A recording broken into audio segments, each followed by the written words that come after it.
አሁን ሊደብራቸው ይችላል። ጥምቀት ተብሎ ታቦትን አግብተው ምን ብለው ወደ ዘፈን መሄዱ ብልግና ነው። እውነት ኦርቶዶክስን ያሰድባታል። መምህራኖች አልተቃወሙም ይህንን። ጎንደር ላይ እነ ማናቸው ሰግጥ ፈምስ የሚለው ልጅ ማን ነበረ? እሱ ያለበት እንግዲህ ታቦታቱ እዛ ጋር ጥምቀት ላይ ታይተው ከዛ ደግሞ ሄደው ኦርቶዶክሳዊ ባልሆነ ነገር ውስጥ ገብተው ዘፈንን ያስጠላል። ገባ? ይሄ አሁን ምንድነው ኦርቶዶክስን ጥያቄ ምልክት ውስጥ ይከታል። የክርስቶስን በክርስቶስ ቀን ሌላ ቀን እሺ ጨፍሩ ይባል፣ ቀን ይሰጣቸው ይጨፍሩ ይባል። እሺ ምን ነው አንድ ቀን ለክርስቶስ የሚሆነውን ልክ እንደ አለፋት ዝማሬ እንደነበረው አክብረው ቢመጡ። ጎንደር የጭፈራ ሀገር ናት እንዴ? ብልግና እኮ ነው እንዴ! ጎንደር መጨፈሪያ ናት። ታቦት ይዘህ ትጨፍራ። እንዲያውም ታቦት በብዛት ያለበት ጋር ጭፈራ መኖር የለበትም። የእግዚአብሔር ታቦት አለ ካላችሁ እንዴት ነው የሚጨፈረው? ብልግና እኮ ነው በእውነት ይሄ ብልግና። ብቻ በአጠቃላይ ምን አለ መሰለህ፣ እኔ የምነግርህ ብቻ በአጠቃላይ ምን አለ መሰለህ። ግን ይህን ቃል ላንብብልህ አንዴ፣ ይህን ቃል ላንብብልህ እዚህ 80 ላይ ያለውን ነው። 80 ላይ የኢትዮጵያ ኦርቶዶክስ ተዋሕዶ ቤተክርስቲያን መጽሐፍ ቅዱስ ላይ ያለውን ነው የምነግርህ። እንደዚህ ይላል። ወደፊት መቅረቱ አይቀርም፣ እስማማለሁ። ወደፊት ይቀራል። ጎንደር ግን በእውነት ኦርቶዶክስን አዋርደሻል። እውነቱን ልንገርሽ፣ ጎንደር ኦርቶዶክስን አዋርዳለች። እኔ እንደዛ ነው የምለው አቋሜ። የጥምቀቱ ጎንደር ሳይሆን ጎንደሮች ጎንደር ላይ ያለው ህዝብ ሰማኝ ጎንደር ላይ እንደዛ ሲያደርግ ስማ፣ በደንብ መስማት ጥሩ ነው። አንዳንዴ ይጠቅማል። የሚጎዳ ነገር እየተናገርኩ አይደለም። ጎንደር ላይ እንደዛ ሲደረግ የጎንደር ህዝብ ወጥቶ መቃወም አለበት። ነው ይሄ ክርስትና ነው እንጂ ጭፈራ አይደለም ብሎ ማስቆም አለበት። አዎ መምህር አንዴ አስገቡልኝ። መምህር በረከትን ጋይስ ብልግና ነው እንዴ? መምህር በረከትን አስገቧቸው። ይጨፈራል እንዴ? አንድ ቁጥር ጻፉልኝ። መምህር በረከት እንዴ ጎንደር ሃይማኖትን አታሰድብ እንጂ ብልግና እኮ ነው። አይጨፈርም። ምን አለ መሰለህ እነዛ ግለሰቦች ግለሰብ ሳይሆን በህዝብ ደረጃ ነው የጨፈረው። ምንድን ነው ግለሰብ አትበለኝ። እንደሜ ህዝብ ነው የጨፈረው። እሺ ያመለከውስ ምን ታደርገዋለህ? አብሮ ነው አምልኮ። እነሱ እኮ ሲያመልኮ የነበሩ ሰዎች ናቸው እንደገና የጨፈሩት። ይህንማ መቃወም አለብህ ደሜ። ከሞና ኖ አምለ አሁን ለምሳሌ አብረው ሲያመልኮ የነበሩት ወደ ጭፈራው ተቀየሩ። ይሄ ልክ አይደለም። ይህንማ አትደግፍ። አልደገፍም እኮ እኔ ከአንተ ጎን ነኝ። ሪኩዌስት ላኩልኝ መምህር ልኬሎታለሁ። ሪኩዌስት ላኩልኝ ልኬሎት ነበረ። ሪኩዌስት ላኩልኝ። አልደግፍም። ጭፈራ ጎንደር መኖር የለበትም። እኔም እቀበላለሁ። የጌታ ቀን አትጨፍሩበት። ጭፈራ ትክክል አይደለም። መዝሙር መዘመር ማመስገን እንደ አላፋት ዝማሬ የገና ጊዜ እንደነበረው ድምቀት እንደዛ አስደስታችሁን መልሳችሁ ደግሞ ወደ ጭፈራው መዝቀጡ ጥቅም አለው ብዬ አለ። በረከት አዝመራው የሚለው ነው። ፕራይቬት አካውንት ነው። ለዛ እኮ ነው። ሪኩዌስት ላኩልኝ። በቃ መጎተት አይቻልም። ሪኩዌስት ላኩልን። ኦርቶዶክሳውያን የእውነት እዛ ቦታ ላይ በተደረገው ነገር እጅግ ያሳዝናል። ይስተካከላል። ወደፊት አስተካክሉ። ከዚህ በኋላ ምናልባት ይህን ያደርጋሉ ብዬ አላስብም። ቤተክርስቲያኗም መግለጫ መስጠት አለባት። ተግባባን? መግለጫ መስጠት አለባት። ታቦት ከገባ በኋላ ወደ ጭፈራ አይኬድም። እንዲህ በጌታ በኢየሱስ ስም ምን አይነት ድፍረት ነው ይህ? በፍጹም እሺ መምህር በረከትን አንዴ ሳቡልኝ፣ ወይ ደግሞ መምህር በረከት ቴንኪው መሳይ። እንደዛ ማድረግ በሚቀጥለው ዓመት አደራ። በሚቀጥለው ጨርሶ ዘፈን የሚባል እንዳታመጡ ጨርሳችሁ። መሳይ ክበርልኝ። አዎ በፍጹም ኦርቶዶክስ ዘፈን መገለጫዋ መሆን የለበትም። 4 ነጥብ። እሺ መምህር በረከት ላኩላቸው። ይሄን ቃል ላንብብልህ። ይሄን ቃል ላንብብልህ። አሁን የምንነጋገረውን ሁሉ የሚያንጽ ቃል ነው። እውነት እንደሆነ ማለት ነው። ስማኝ፣ እንደዚህ ነው የሚለው ኃጢአትን የሚሰራ ሁሉ እርሱ በደልን ደግሞ ያደርጋል። ምን ላይ ነው? አንብብልና እንዴ ምዕራፉን ምኑን ሳጠቅስ ዝም ብለህ ትገባለህ። አንደኛ ዮሐንስ ምዕራፍ 3 ላይ አልኩህ እኮ አንደኛ ዮሐንስ ምዕራፍ 3 ቁጥር 4 የሰማይ መሰለኝ። አሁን መጡ መሰለኝ መምህር በርገት ቴንኪው። አንደኛ ዮሐንስ ምዕራፍ 3 ቁጥር 4 ላይ እንደዚህ ይላል፣ ኃጢአትን የሚሰራ ሁሉ እርሱ በደልን ደግሞ ያደርጋል። ኃጢአት በደል ናትና እርሱም ኃጢአትን ያስወግድ ዘንድ እንደተገለጠ ታውቃላችሁ። በእርሱም ኃጢአት የለም። በእርሱም የሚኖር ሁሉ ምን አይልም? አይበድልም። የሚበድል ሰው አያውቀውምና ልጆች ሆይ ማንም አያስታችሁ። እርሱ ጻድቅ እንደሆነ ጽድቅን የሚያደርግ ሁሉ ጻድቅ ነው። ኃጢአትን የሚሰራት ከሰይጣን ወገን ነው፣ ጥንቱ ሰይጣን በድሏልና። ስለዚህ የሰይጣንን ስራ ይሽር ዘንድ የእግዚአብሔር ልጅ ተገለጠ። ከእግዚአብሔር የሚወለዱ ሁሉ ኃጢአትን አይሰሩም፣ ዘሩ በእርሱ ይኖራልና ኃጢአትን ሊሰራ አይችልም፣ ከእግዚአብሔር ተወልደዋልና። በዚህም የእግዚአብሔር ልጆች የሰይጣን ልጆች ይታወቃሉና። ጽድቅንም የሚያሰራ ሁሉ ከእግዚአብሔር የተወለደ አይደለም፣ ወንድሙን የማይወድ እንዲሁ ነው። አየህ፣ ቤተ ክርስቲያን በኃጢአት ዙሪያ ላይ ምን ያክል አቋም እንዳላት። አንዳንዶች ግን ቤተክርስቲያን ከኃጢአት ጋር ትተባበራለች ይላሉ። ውሸት። አሁን መምህር በረከት መጥተዋል። አንተ የምትፈልገውን ጥያቄ ጀስት ሪማይንድ እንዲያደርጉልን መጠየቅ ስላለ እኔ የሚዩት አድርጌያለሁ። ሰላም፣ እንዴት አላችሁ? ደሜ ዮኒ፣ ሌላ አካውንት ነበረ ቅድም ለመሳብ እያስቸገረኝ ነበረ። ሁለተኛ አካውንት ስለነበረኝ በዛ መጥቼ ነው።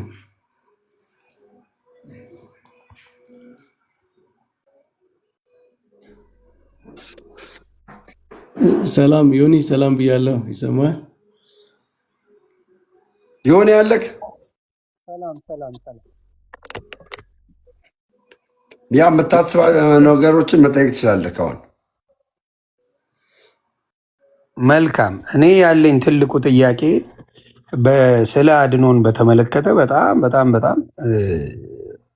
በጣም ኃይለኛ ጥያቄ አለኝ። ምክንያቱም ሰው ከየትም እየገዛ ቤቱ እየለጠፈ ያድነኛል እያለ ስዕል ፊት የሚሰግደው ነገር መጽሐፍ ቅዱሳዊ ነው ብዬ አላምንም። እና ከሆነም ደግሞ አይ መጽሐፍ ቅዱስ ላይ ለስዕል የሚሰግዱ እነዛ ስዕሎች የተሳሉት ለዚህ ስዕል ይሰገድ የተባለው ነገር ከየት እንደመጣ መጽሐፍ ቅዱስ እያጣቀሱ ቢነግሩኝ ደስ ይለኛል። ተባረኩ።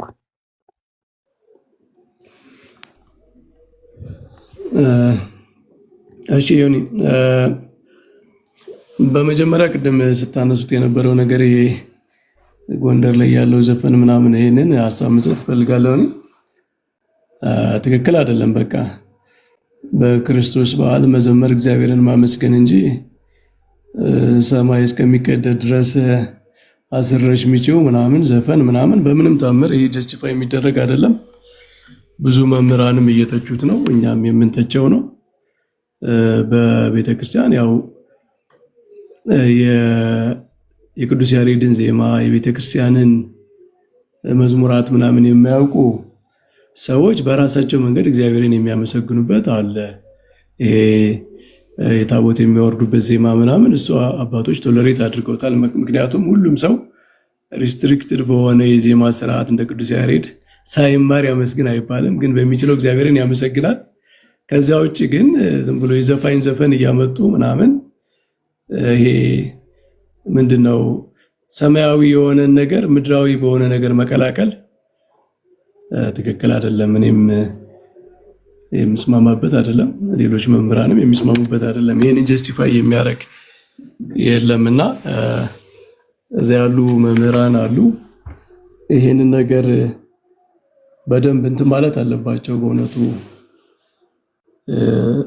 ቢያንስ ማስቆም ባይችሉ ማውገዝ ግን አለባቸው። ትክክል አይደለም፣ እግዚአብሔርን አመስግኑ ማለት አለባቸው። እንደዛ ነው እኔ የማምነው ማለት ነው በዚህ ጉዳይ። እና ብዙ ሰዎች እየተቹ ነው። ባይዘው ሰሞኑን አይታችሁ ከሆነ ትክክል አይደለም እያሉ እየተቹ ነው። ሁለተኛ ስለ ስዕላት የሆነ ያነሳው ጥያቄ ስዕል በአጠቃላይ መጽሐፍ ቅዱሳዊ አይደለም ወይ ካል እግዚአብሔር ከሁለት ከፍሎ ለይቷል። በኦሪት ዘጸአት ላይ የኪሩብ ስዕል ስለ ኪሩብ የተጻፈ አለ። ያው ደጋግሞ የሚባል ነገር ነው። አሁንም ቢሆን ብንደግሞ አይከፋም። ይቅርታ መጽሐፉን እያወጣው ስለሆነ ነው። ሁለት ኪሩብ ኦሪት ዘጸአት ምዕራፍ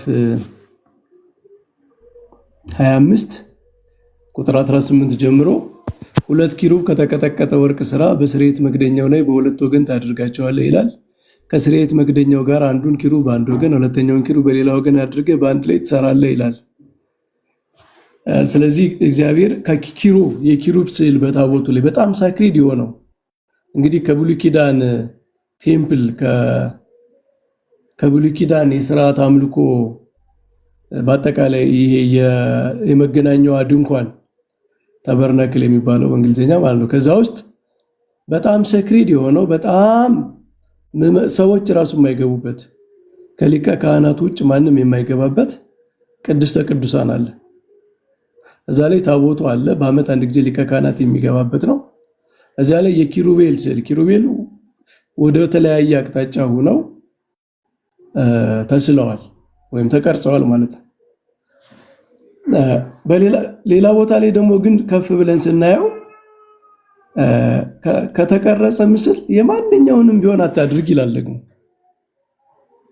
አሁን እንዴት ነው ይሄን የምናስታርቀው? በሰማይ ያሉ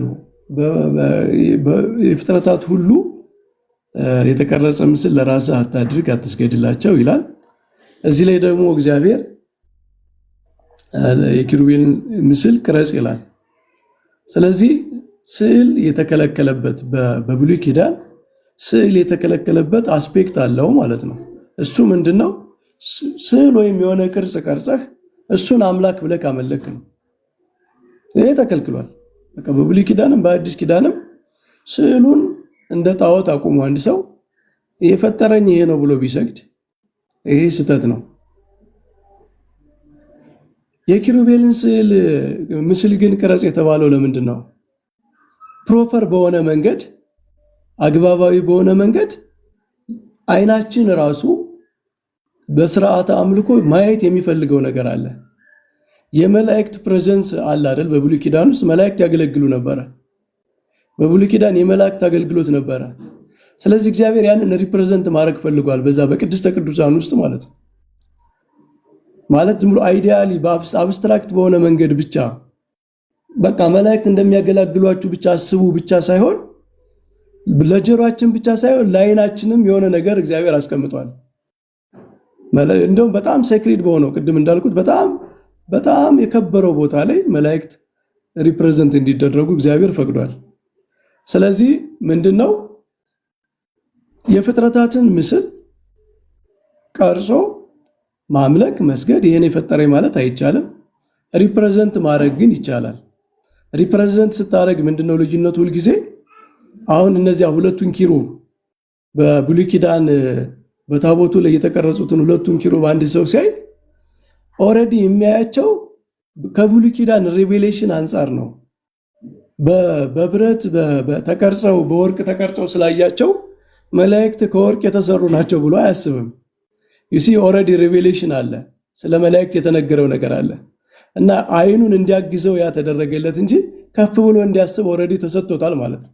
መላእክት ሰማያውያን የሆኑ ረቂቃን የሆኑ ፍጥረታት እንደሆኑ ከፍ ያሉ ፍጥረታት እንደሆኑ በአይን የማይታዩ እግዚአብሔር ሲፈቅድ ብቻ የሚገለጡ እንደሆኑ ኦሬዲ ስለተነገረው በዚያ ኮንቴክስት ሆኖ ካያቸው አይሳሳትም።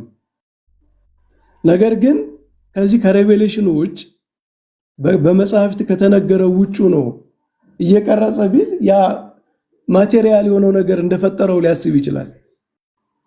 ያ ተከልክሏል። ስለዚህ ስዕላት ሙሉ በሙሉ በቃ በስርዓት አምልኮ የማያስፈልጉ ነገሮች ቢሆኑ ኖሮ እግዚአብሔር ይህንንም በር መክፈት የለበትም ነበር። የኪሩቤል ምስል በታቦቱ ላይ ከቶ መፍቀድ የለበትም ነበር ማለት ነው። ስለዚህ የተከለከለው በሆነ አስፔክት ነው። እሱ ምንድነው? በቃ ከዛ ያለፈ ኢማጂኔሽን የሌለው ሰማያዊ ወደሆነው ነገር የማያልፍ በዚያው በምስሉ ላይ ብቻ የሚቀር አይነት እሳቤ ካለው እሱ ጣዖት አምልኮ ነው። ስዕላት ግን ሰፖርት ነው የሚያደርጉ፣ እርዳታ ነው። ምንድነው? የሰው ልጅ ማቴሪያልም የሆነ ነው ማለት ስፒሪቹዋል ብቻ አይደለም። ሰው በተፈጥሮ የሚያየው ላይኑ ማፒል የሚያደርግ ነገር ይፈልጋል። ለጆሮ ለሚሰማው ለሚያስበው ለአእምሮ ብቻ ሳይሆን ለስሜት ሕዋሳቱ ሁሉ በብሉይ ኪዳን ሁሉም ነገር ነው የተሰጠው። አምስቱ ለስሜት ሕዋሳቶች ሁሉ ኢንቮልቭ እንዲያደርጉ ማለት ነው። ስለዚህ ለዚያ ስለሚያስፈልገን እንደ አጋዥ እንጠቀምባቸዋለን። ግን በስትሪክት በሆነ መንገድ ከሪቬሌሽን አንጻር ከተገለጠው ነገር አንጻር እየተረጎምን ነው። በስዕላቱ ላይ አንቆምም ማለት ነው። ከዚያ የሚያልፈውን ነገር እያሰብን እንደ ብሉይ ኪዳኑ መጠቀም እንችላለን። እሱ አልተከለከለም። ምክንያቱም በብሉይ ኪዳን እግዚአብሔር እንደውም ጣዖት አምልኮ በጣም ትሬት የነበረበት ዘመን፣ ሰዎች ለጣዖት አምልኮ በጣም የተጋለጡበት ዘመን ማለት የብሉይ ኪዳን ዘመን ነበር።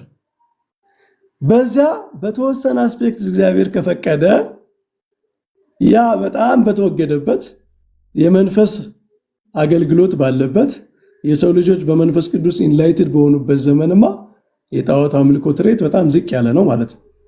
ስለዚህ በዛ መንገድ መጠቀም እንችላለን። ነው ጥንታዊቷ ቤተክርስቲያንም ለዛ ነው ከካታኮምብ ጀምሮ አይተ ከሆነ ኢቭን የአይሁድ ጥንታውያን እንትኖች አሉ፣ ምንድነው ሲናጎጎች ማለት ነው፣ ስዕላት ምናምን ነበሯቸው። ጥንታውያን ክርስቲያኖችን በካታኮምብ ላይ ስዕላት ነበሯቸው። አሁን ቀጥሎ ቬኔሬሽን እንዴት ነው ነው ሁለተኛው ጥያቄ። ቬኔሬት ማድረግ ባይዘው ወይ ቬኔሬት አለማድረግ አይቻልም። ስዕልን ተጠቅሞ ቬኔሬት አላረግም የሚል ሰው ካለ ውሸት ነው። ለምን መሰለ? አሁን ዮኒን አንድ በኋላ ተመልስልኛለህ፣ ግን ጥያቄውን ያዘው። የጌታችን የኢየሱስ ክርስቶስን ስዕል አንተ አይተህ ስዕሉን ስታየው ነፍስህ ሙቭ ያደርጋል አይደል? ሙቭ ታደርጋለህ፣ ለአምልኮ ትነሳሳለህ። የክርስቶስ መከራ በጣም ለስሜት ሕዋሳት ራሱ ቅርብ ነው ይታያል። ከዛ ኦሬዲ የስሜት ሙቭመንት ራሱ ቬኔሬሽን ነው።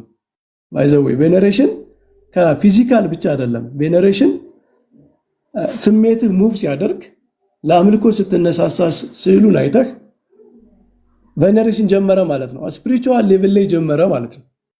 ፊዚካል የሆነው ነገር የዛ ስፒሪቹዋል ሌቭል ላይ ያለው ነገር መገለጫ ነው።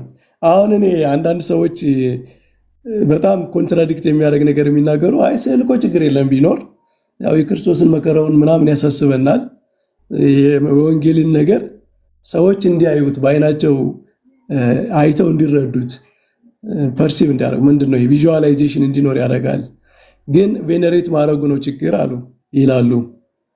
ግን እሺ ያንን አይተው ነፍሳቸው ሙቭ ስታደርግ ምንጊዜም የሃይማኖት መጨረሻው በነፍስ ሙቭ ተደርጎ ራስን ሰብሚት ማድረግ ለእግዚአብሔር ማስገዛት ነው።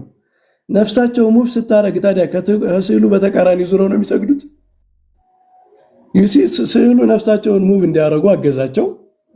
ከዛ ስዕሉን ወደ ስዕሉ መስገድ ጣዖት አምልኮ እንዳይሆንብኝ ብለው በስዕሉ ተቃራኒ ሊሰግዱ ነው። ምን ሊያደርጉ ነው? እና ቬኔሬሽን ስዕል ካለ ግዴታ ይኖራል። ቬኔሬሽን የማይኖርበት ሁኔታ አይኖርም ማለት ነው። ይሄ የሰው ልጅ ሪያሊቲ መካር ነው የሚሆነው። በብሉይ ኪዳንም ሰዎች የኪሩቤልን ስዕል ሲያዩ ሙቭ መደረጋቸው አይቀርም። አሁን በግልጽ ቬኔሬት ያደርጋሉ። መላእክትን ሲያዩ ይሰግዱ ነበረ፣ ያው የታወቀ ነው። ግን የኪሩቤልን ምስል ሊቀ ካህናቱ ሲያይ ሙቭ አይደረግም ማለት መላእክት በእግዚአብሔር ዘንድ ያላቸውን አገልግሎት ክብራቸውን ምናምን አይቶ ሙቭ አይደረግም? ይደረጋል። ስለዚህ ቬኔሬሽን ከነፍስ የሚጀምር ነው፣ ሙቭመንት ነው፣ የነፍስ ሙቭመንት ነው። ስዕላት ደግሞ ግዴታ ከዚያ ሪያሊቲ ጋር ፌስ እንድታረግ ያደርገዋል። ስለዚህ ሙቭመንቱ ይኖራል። በጣም ናቹራል የሆነ ነገር ነው። ግን አምልኮ አይደለም። አንደኛ አምልኮ አይደለም፣ ሁለተኛ ከስዕላቱ ላይ የሚቆም አይደለም። አሁን የኛ ቲዮሎጂ ምንድነው? ስዕላቱ ሳፖርት ነው የሚያደርጉ ለቪዥዋላይዜሽን እንጂ እኛ ለምሳሌ የአቡነ ተክለ ሃይማኖትን ስዕል እዚህ ላይ ብናይ አቡነ ተክለ ሃይማኖት አሁን በሰማይ ባሉበት ክብር እያሰብን እንጂ ቬኔሬት የምናደርግ በስዕሉ ላይ በተገለጸው ደረጃ ላይ ብቻ አይደለም፣ ከዚያ ያልፋል ማለት ነው። የክርስቶስንም የሌሎችንም ብናይ በስዕሉ ላይ የሚያልቅ በዛ የሚወሰን እንትን አይደለም። ስዕሉ ሳፖርት ነው የሚያደርግ ለቪዥዋላይዜሽን ሳፖርት እንጂ ሳፖርት ነው። ምክንያቱም የሰው ልጅ ቅድም እንዳልነው ስፒሪት ብቻ አይደለም ማቴሪያል የሆነ ሴንስ ያለውም ስለሆነ ደግሞ በስርዓት አምልኮ ሁሉም ሴንስ ኢንቮልቭ ማድረግ አለበት። ይህ ፕላቶኒዝም እንዳይሆን ማቴሪያል የሆነውን ነገር ተፈጥሮ ሆኖ መካድ እንዳይሆን ስፒሪት ራስን ስፒሪት ብቻ አድርጎ የማሰብ እንዳይሆን ሰፖርት ነው የሚያደርጉት እንጂ ከዛ ያለፈ ሪያሊቲ ነው። ግን የሆነ መልሽ የልከዋል በተወሰነ መልኩ አዎ። ግን እኔ የምጠይቀው ለምሳሌ ምንድን ነው ስዕለ አድኖ ነው ከነስሙ ስዕለ አድኖ ማለት ስዕል ያድናል ማለት ነው። እርሶ እያሉኝ ያለው ምንድን ነው? ስዕሉ እንደ እንትን ሞቲቬት እንዲያደርገንን ሌላ ነገር እያሰብን የምናደርገው ነገር ነው ብለው እየነገሩኝ ነው። ወይ ደግሞ ስዕል አድኖ ማለት ስዕሉ ያድናል ተብሎ ቴክኒካሊ ይቅርታ ለቃሉ ወደ ጣዖትነት ወደ ማምለክነት የሚሄድ ነው። ያድነኛል ካልኩኝ በስዕል ያድነኛል ካልኩኝ የሚሉም ሰዎች ስላሉ ያ ነገር ሽፍት አድርጓል። ከማስተማሪያነት ከምንነት አልፎ አሁን ክሩቤልን ሲል ክሩቤልን ቃል በቃል ተናግሮ ነው መጽሐፍ ቅዱስ ላይ ቃል በቃል ስለ ክሩቤል እንዴት እንደሚቀረጽ እንደተባለ ለምንም እንደሆነ ምናምን መጽሐፍ ቅዱስ ይናገራል።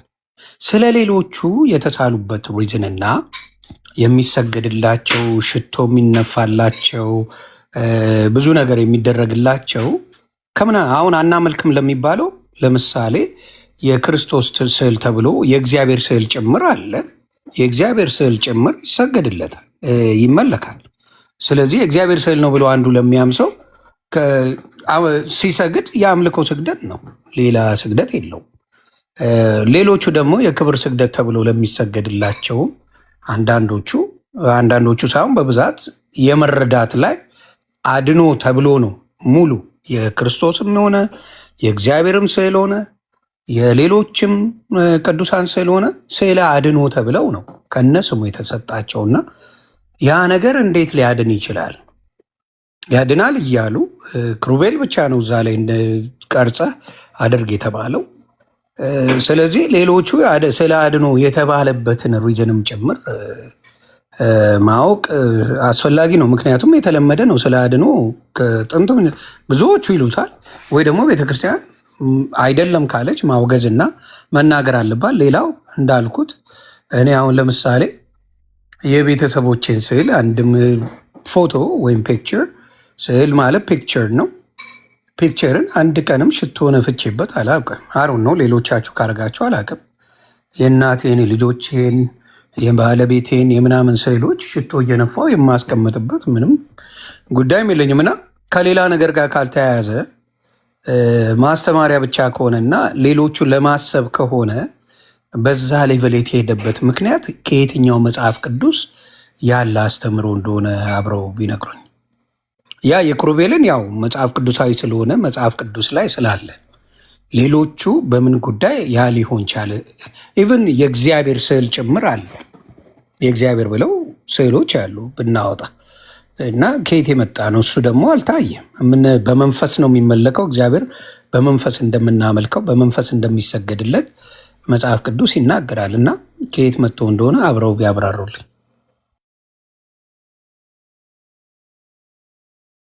እሺ ዮኒ፣ በመጀመሪያ በብሉይ ኪዳን የኪሩቤል ስዕል ነው ያለው። በአዲስ ኪዳን ግን አሁን የብዙ ቅዱሳንን ስዕል እንስላለን ከምን የመጣ ነው የሚለው እንግዲህ ቴዎሎጂካል እንትን ባይዘወይ ምንድነው መጽሐፍ ቅዱስ የሆነ ምንጭ ነው የሚሆነው ማለት ለቴዎሎጂ ለአንድ ቴዎሎጂካል ፐርስፔክቲቭ አንድ ነገር ምንጭ የሆነና ከዛ ግን ዲቨሎፕ ያደርጋል። ለምሳሌ በብሉይ ኪዳን ኪሩቤል ብቻ ናቸው ሪፕሬዘንት የተደረጉት። ሄቨንሊ ሪያሊቲው በብሉይ ኪዳን የሚገልጠው እሱን ነው። ምክንያቱም የሰው ልጅ በዛ ደረጃ በመላእክት ደረጃ ከእግዚአብሔር ጋር ህብረት የነበረበት ዘመን አልነበረም ብሉይ ኪዳን። በብሉይ ኪዳን እግዚአብሔርና መላእክት አንድ ወገን ናቸው፣ ሰማያውያን ናቸው። የሰው ልጅ ደግሞ እንደምታውቀው በጣም ታላላቁ ቅዱሳን ሳይቀሩ ጻድቃን የነበሩትና አብርሃም ምናምን ሳይቀሩ እነሱ በእግዚአብሔር ረድኤትን ቢጠበቁ በሲኦል ውስጥ የነበሩበት ዘመን ነው። ስለዚህ የእግዚአብሔርን ክብር በሚገልጠው ሰማያዊ ነገር ውስጥ የሰው ልጆች ሪፕሬዘንት አልተደረጉም። ኦልሬዲ ሰማያዊው ህብረት በመላእክት ደረጃ ያለ ስለነበረ ማለት ነው። አሁን ግን በአዲስ ኪዳን የተቀየረ ነገር አለ። የሰው ልጆች ኦልሞስት በመላእክት ደረጃ ከእግዚአብሔር ጋር ህብረት ጀምረዋል በአዲስ ኪዳን በክርስቶስ ማዳን ምክንያት ማለት ነው። ለምሳሌ ዕብራውያን 13 ላይ ያለውን ብናይ አንዴ ላነበው እያወጣሁ ነው።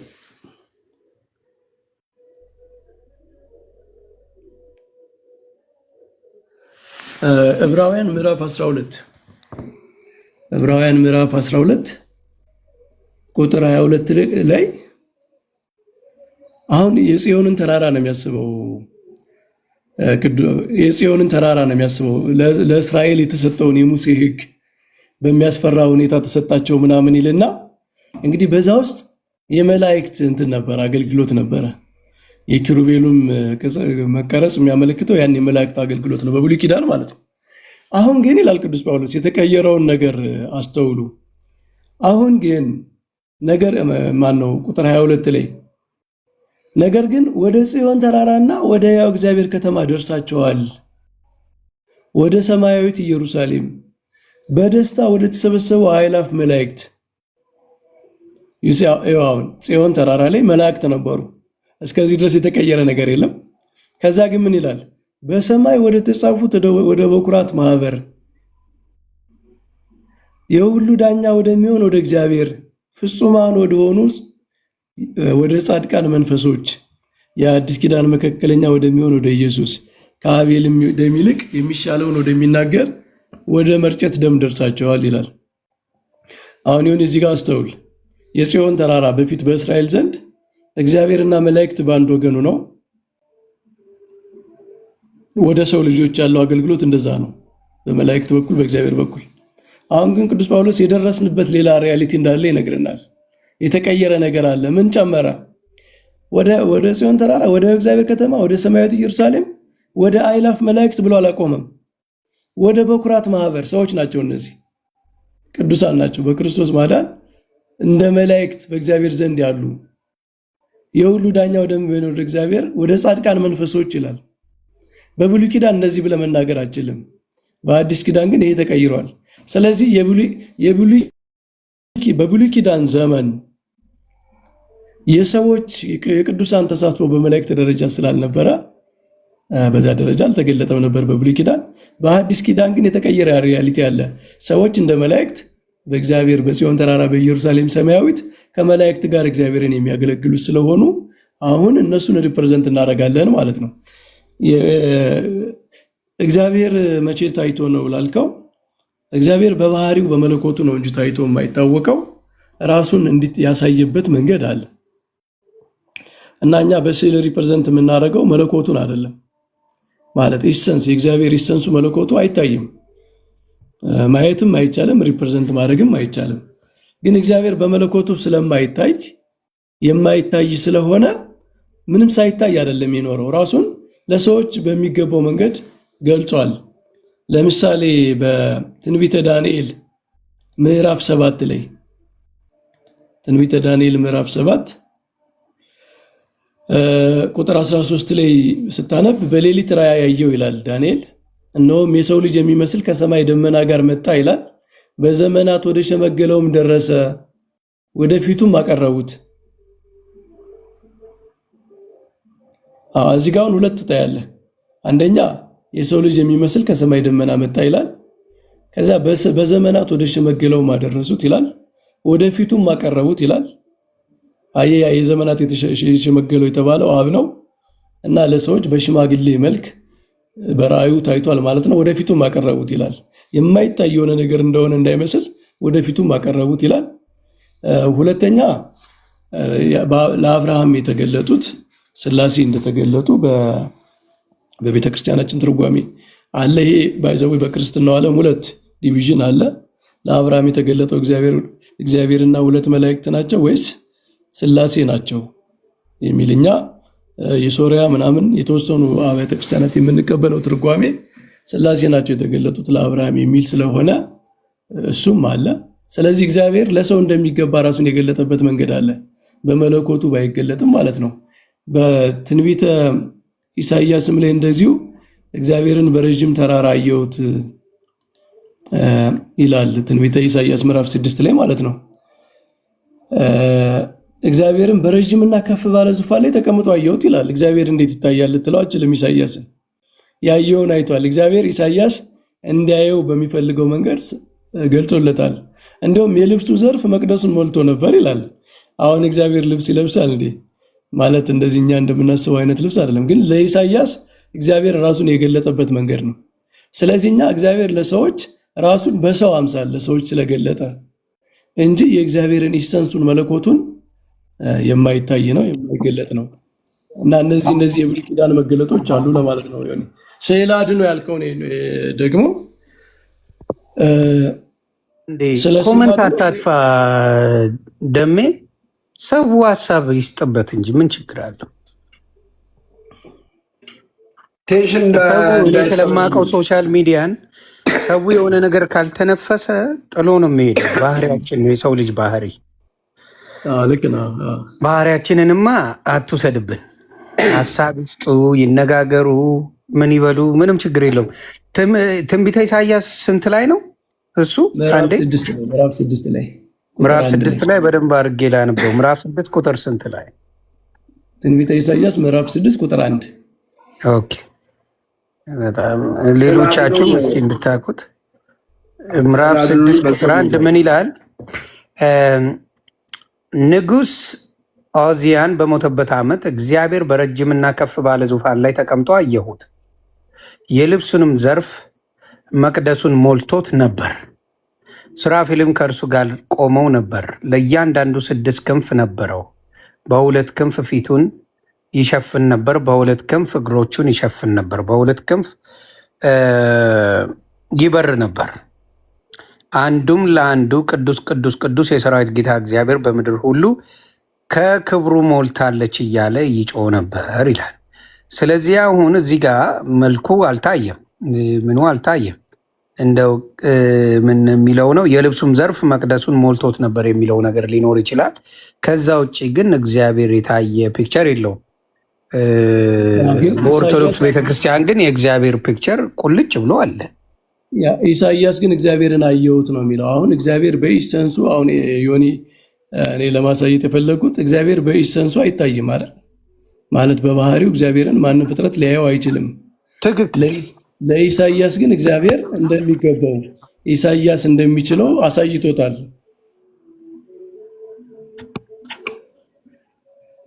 እና እኛም አሁን በእግዚአብሔርን ስንስል ኢሰንሱ የእግዚአብሔር ባህሪው በዚህ መንገድ ነው የሚገለጥ እያልን ሳይሆን ለነቢያት ባሳየበት መንገድ ነው። አሁን የልብሱ ዘርፍ መቅደሱን ሞልቶት ነበር ሲል ከሰው ውጭ ምን ምስል ልትስል ትችላለህ? ልብስ የሚለብስ እግዚአብሔር በሰው መልክ ነው ራሱን የገለጠው ማለት ነው። ለአብርሃም ራሱ ሲገልጥ የአብርሃም ታሪክ ስንት ነው?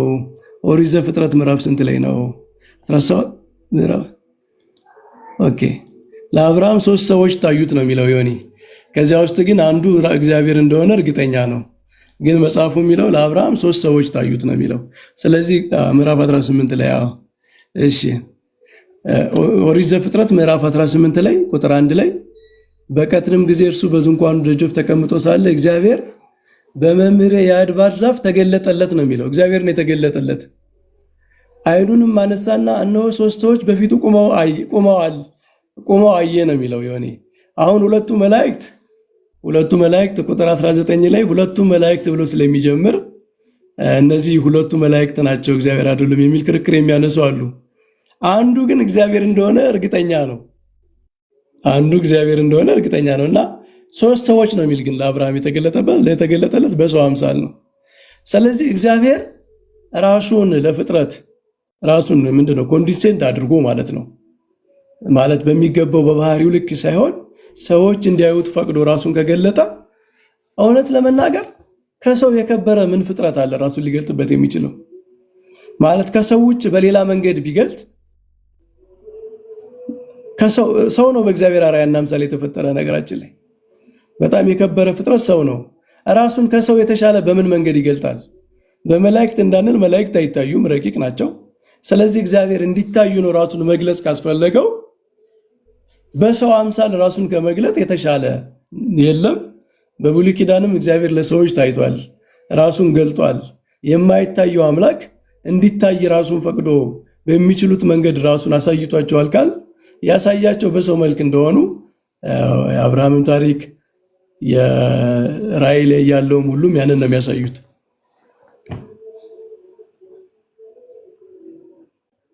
አይ ጥሩ፣ ይሄ ጥሩ ዴፊኒሽን ነው እንደማየው እንደሚናገረው እዚህ ጋር በተለይ ኦሪት ዘፍጥረት ላይ እግዚአብሔርን በባህሪው አይደለም እንደዛ ሪፕሬዘንት የምናደርገው ማለት እንደዚህ በሰው ጠባብ ደረት ጠባብ ቁመት ምንድነው አጭር ቁመት ጠባብ ደረት ያለው የሰው ልጅ አይነት ስቴቸር ቅርጽ ምናምን በዛ መንገድ እግዚአብሔር ታየ ማለት ያው ቴዎሎጂካሊ ማሰብ አለበት። እግዚአብሔር ግን እንዲያ ነው ማለት አይደለም። ከዚያ ያለፈ ነገር መሆኑን ደግሞ እናስባለን ማለት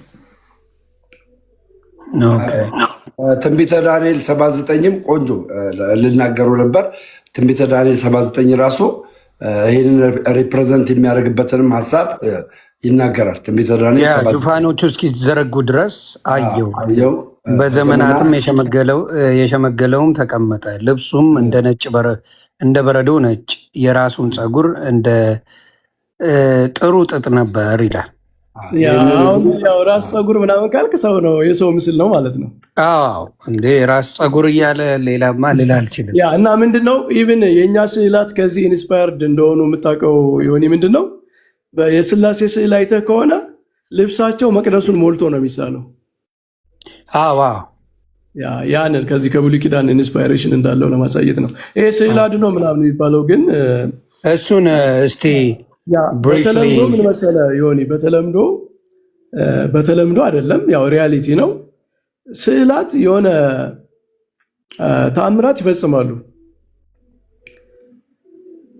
ማለት በስዕላት በኩል የሚሰሩ በክርስትና ታሪክ የሚሰሩ ነገሮች አሉ እና ይሄ ደግሞ መጽሐፍ ቅዱሳዊ ነው። ለምን መሰለህ? ለምሳሌ የቅዱስ ጳውሎስ ልብሱን ሰዎች ነክተው ድነዋል አይደል? የሐዋርያትን ልብስ ነክተው ድነዋል። ልብሱ ምንድነው? የሚያድን ነገር የለውም። ልብሱ በተፈጥሮ የሚያድን ነገር የለውም። የሚያድን ነገር ልብሱ ያገኘው ከቅዱስ ጳውሎስና ከሐዋርያቱ ነው። ከነሱ ጋር ኮንታክት ስላለው ማለት ነው። እና ስዕላቱ በተፈጥሯቸው በባህሪያቸው ማቴሪያሉ ያድናል ምናምን ሳይሆን የሆነ ቅዱስ ሪፕሬዘንት ስለተደረገበት ከዚያ የተነሳ የሆነ ግሬስ ኮሚኒኬት ያደርጋል። ሰዎች በስጋም በነፍስም ግሬስ እንዲያገኙ ምክንያት ይሆናል ለማለት ነው። እንግዲህ ቅዱስ ጳውሎስ አንድ ሰው አሁን በመጽሐፍ ቅዱስ አርጊውመንት የቅዱስ ጳውሎስ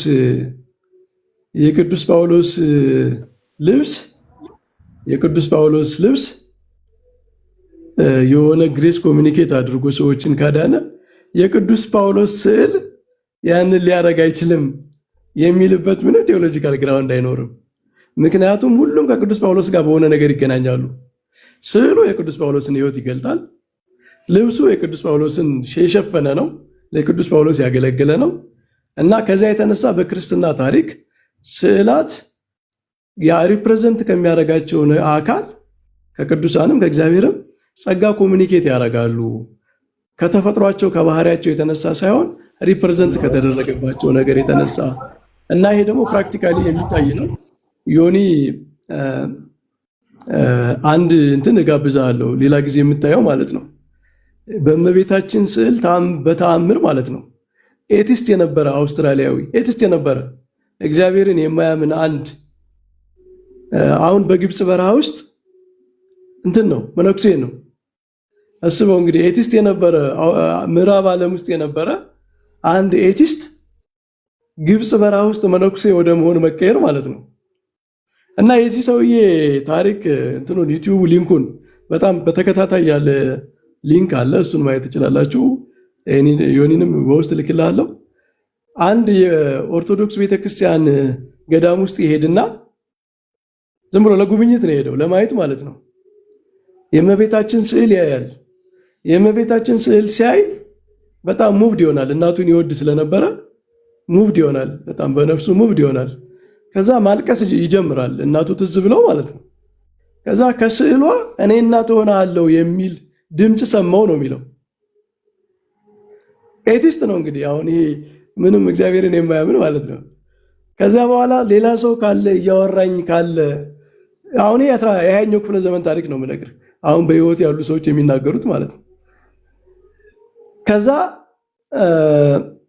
ሰው ሌላ ሰው የሚያወራለ እንዴ ብዬ ዙሬ ያየው የሚያወራ ሰው የለም። አሁንም መልሼ እንደዚሁ እያለቀስኩ ጸልይ፣ አሁንም እንደዛ የሚል ድምፅ ሰማሁ አለ እና የሰማሁት ድምፅ ወሶ ስዊት በጣም በጣም ፍቅር የተሞላ በጣም እስከ ነፍስ የሚደርስ ጣዕም ያለው ደስታ ያለው ድምፅ ስለነበረ እስካሁን ድረስ በህይወት የዘመን ሁሉ አልረሰውም፣ ይከተለኛል ይላል።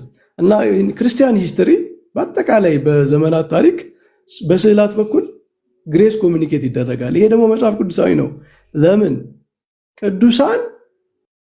ቅዱሳን ከነሱ ጋር በተያያዘ መንገድ ሁሉ ሰፖርት ያደርጋሉ። የጌታችን በልብሱ በኩል ሐዋርያት በልብሳቸው በኩል ግሬስ ኮሚኒኬት ካደረጉ በስዕል እኮ ከፍ ያለ ነገር ነው። ከልብስ የሚበልጥ ነገር ነው። ከልብስ የሚበልጥ እንደውም የዚያን ቅዱስ ህይወት ሪፕሬዘንት የሚያደርግ ነው። ስለዚህ እንደዚህ አይነት በስዕላት የሚሰሩ ተአምራት ስላሉ እነሱን ለማሳየት ነው ስዕል አድኖ የሚባል እንጂ ዞሮ ዞሮ ግን ስዕላቱ አሁንም ቅድም እንዳልነው ሪፕሬዘንት የሚያደርጉት ከዚያ ያለፈ ነገር ነው ብለናል። በእመቤታችን ስዕል ምክንያት አንድ ሰው የሆነ ነገር የሆነ ከህመሙ ቢድን ወይ ተአምር ቢደረግለት ስዕሉ አደረገልኝ ሊል ይችላል። ንግግር ነው ግን ለእመቤታችን ነው። የሆነ ማቴሪያሉ ምናምን አደረገልኝ ማለት አይደለም። እመቤታችን በምልጃዋ ይህንን አደረገችልኝ ለማለት ነው። እና ስዕል አድኖ በዛ ደረጃ ነው የሚነገረው። ይሄ ሽቶ ማድረግ ምናምን እንደዚህ የሚደረጉ ፕራክቲሶች ሰዎች የሆነ ዲቮሽን ለመግለጽ የሚያደርጓቸው ናቸው። መብራት ይደረጋል ባይዘወይ በስዕላት መብራት ምናምን ይበራል። ሪፕሬዘንት የሚያደርገው ግን ይሄ ጣዖት አምልኮ ምናምን እንደዚህ ሰዎች ደጋግመው ስላወሩት ያንን ምስል ይሰጡታል ምናምን እንጂ የዓለም ብርሃን ናችሁ ተብለዋል። የዓለም ብርሃን ናችሁ ብቻ ሳይሆን ህይወታቸው እንደ ሻማ እየቀለጠ ለእግዚአብሔር መስዋዕት አድርገው የሰጡ ናቸው ህይወታቸውን። ስለዚህ ያንን የቅዱሳንን ህይወት ሪፕሬዘንት ለማድረግ ነው። ይሄ መልካም መዓዛ ያለው ሽቶ ምናምንም ቅዱስ ጳውሎስ እናንተ የክርስቶስ መዓዛ ናችሁ ይላል። እና የቅዱሳን ህይወት መዓዛ ነው፣ መልካም መዓዛ ነው ማለት የሰው መጥፎ ህይወት መጥፎ መዓዛ እንደሚሆነው ሁሉ የቅዱሳን ህይወት መልካም መዓዛ ነው። ደስ የሚል መዓዛ ደግሞ በተፈጥሮ የሆነ ቦታ ላይ አይቆምም። ምንድነው? ይበተናል። እና የቅዱሳን ህይወት ብዙ ቦታ ላይ የሚደርስ ዝናቸው፣ ታሪካቸው ብዙ ቦታ ላይ የሚደርስ የክርስቶስን መዓዛ የሚያሳዩ ናቸው። ይህንን ሪፕሬዘንት ለማድረግ ነው ቤተክርስቲያን ውስጥ የሚደረግ እንጂ የሆነ በጣዖት አምልኮ ደረጃ በዛ ደረጃ በሚታሰብ መንገድ አይደለም። ቅዱሳን በህይወታቸው መልካም መዓዛ ያላቸው ናቸው። ህይወታቸው መልካም መዓዛ ነው። ህይወታቸው ብርሃን ነው። የክርስቶስን ብርሃን አሳይተዋል። የክርስቶስን መልካም መዓዛ አሳይተዋል በሚል ነው። ከዚህ ውጭ ግን ከዚህ ውጭ በሆነ መንገድ በተሳሳተ መንገድ አንድ ሰው ቢያደርገው ስህተት ነው። እኛውን የምንናገረው ትክክለኛውን ነገር ነው። እንዴት ነው መታሰብ ያለበት የሚለውን ነው የምንናገረው እንጂ ሰዎች ከጣዖት የለመዱትን ነገር አምጥተው እዚህ ቢያደርጉ ወይ በተሳሳተ መንገድ በፒውር በሆነ ክርስቲያን ቲቺንግ ባልተመሰረተ መንገድ ቢያደርጉት አሁን ለነሱ ጥብቅና አንቆምም። እኛ የምንቆመው ለትክክለኛው የቤተ ክርስቲያን አስተምሮ ነው እንጂ ለተሳሳተው ነገር ዲስቶርት ለሚያደርጉት ነገር ለሚያበላሹት ነገር ጥብቅና አንቆምም። ቀደም ጎንደር ላይ ሲደረግ የነበረውን ነገር እንዳወገዝ ነው በተሳሳተ መንገድ እንደዛ ፕራክቲስ የሚያደርጉ ሰዎች ካሉ እሱንም አብረን እናወግዛለን።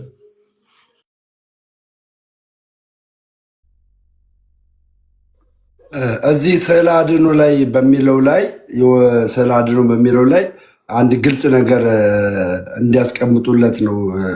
እርሱ እርግጥ ተናግረዋል። ግን ስዕለ አድኖ ሲል ለእኛ ስዕላት የዘላለም ሕይወት እንዳልሰጡም በዛው እንዲናገሩና የአምልኮ ስግደትም ስዕላት የአምልኮ ስግደትም እንደማይገባቸው በዛው እንዲነግሩት ይሁን መምህር። ይሄ አድኖ ምናምን የሚባለው ማዳን እንግዲህ በመጽሐፍ ቅዱስ ብዙ ትርጉም ነው ያለው። አንድ ሰው ለምሳሌ የአይኑን አሞት ስዕሉን በእምነት ዳሶ ምናምን ድንግል ማርያም እባክሽ አድኝ ብሎ ቢድን ድነት ነው የሚባለው። ማለት የስጋ ድነትም አለ፣ ፈውስም አለ። አይምሮውን ያመመው ሰው ይኖራል፣ ብዙ ነገር አለ። ግን ይሄ የዘላለም ሕይወት የሚባለው መዳን ሰው በክርስቶስ ሳያምን የሚያገኘው አይደለም። ማለት ስዕላትን ሰግደህ በክርስቶስ ሳታምን ትድናለህ የሚል ትምህርት ቤተክርስቲያን ውስጥ የለም። እንደዚህ አይነት ትምህርት ካለ አብረን ነው የምናወግዘው። ይሁን አንተ እንደምታወግዘው እንደምትቃወመው እኛም ነው የምንቃወመው። ሰው በክርስቶስ አምኖ በማዳን ስራው አምኖ ተጠምቆ የክርስቶስን ስጋና ደም ተቀብሎ ነው እንጂ የሚድነው ስዕል ቬኔሬት ስላደረገ ይድናል የሚል ትምህርት የለም። እነዛ ከትልቁ ድነት ውስጥ ያሉ የቅዱሳንን ህብረት የሚገልጹ ቅዱሳን በሰማይና በምድር ያሉ ቅዱሳን እንደሚገናኙ ኮሚኒኬሽን እንዳላቸው ሰፖርት እንደሚደራረጉ በጸሎትም በምልጃም በተአምራትም ሰፖርት እንደሚደራረጉ የክርስቶስ አካል የተነጣጠለች ሳትሆን በሰማይም በምድርም ያሉ ህብረት ያላቸው መሆኑን የሚገልጽ እንጂ መዳን በክርስቶስ ነው። በክርስቶስ በማመን ክርስቶስ ያስተማረውን ትምህርት በማመን በእሱ ትምህርት በመኖር ነው የሚዳነው። ከዚህ ውጭ ያለ ትምህርት ቤተክርስቲያን የላትም። እንደዚህ የሚያስተምሩ ሰዎችም ካሉ አብረን ነው የምንቃወም።